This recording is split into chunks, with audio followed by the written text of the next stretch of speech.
Good evening. More details are emerging tonight about the young sisters killed when they were hit by a car on Father's Day. Neighbours have described Lily and Shelley Wu as little princesses, and the head teacher has told us she will hold them in her heart forever. Meanwhile, Birmingham City Council has promised to listen to local people who claim the tragedy at a busy road junction was an accident waiting to happen. Gareth Owen reports. Shelley and Lily. One 6 years old, one aged 7.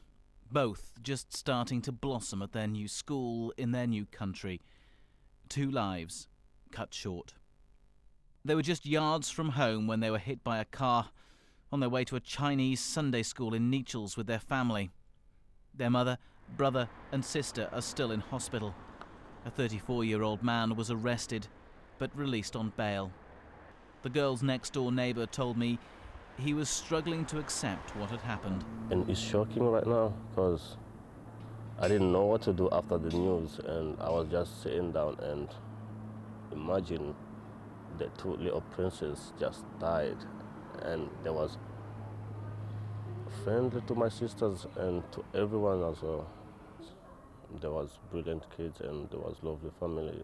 The sisters started at Wilkes Green Infant School 2 years ago. They were learning English quickly, making new friends and winning the hearts of their teachers.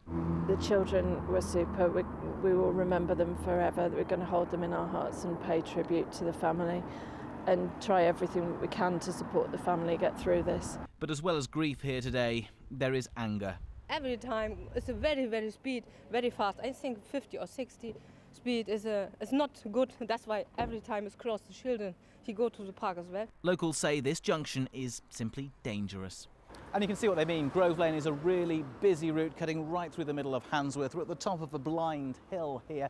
There are 2 bus stops, 2 other busy road junctions, and then another blind bend just behind me. Sometimes people say cars come down here at 50 or 60 miles an hour. Locals say they're devastated by what's happened, but not at all surprised. In a statement, Birmingham City Council says, "Our thoughts are with the family and local community at this very sad time, and naturally we will listen to concerns from residents and their ward councillors. There is currently an ongoing police investigation into this tragic incident, and it would be inappropriate to comment further at this stage." The councillor who represents the area says he's already listening. He spent this morning talking to highways bosses. We've lost 2 very young innocent lives. We've got 3 people in hospital, one of whom is also fighting for her life.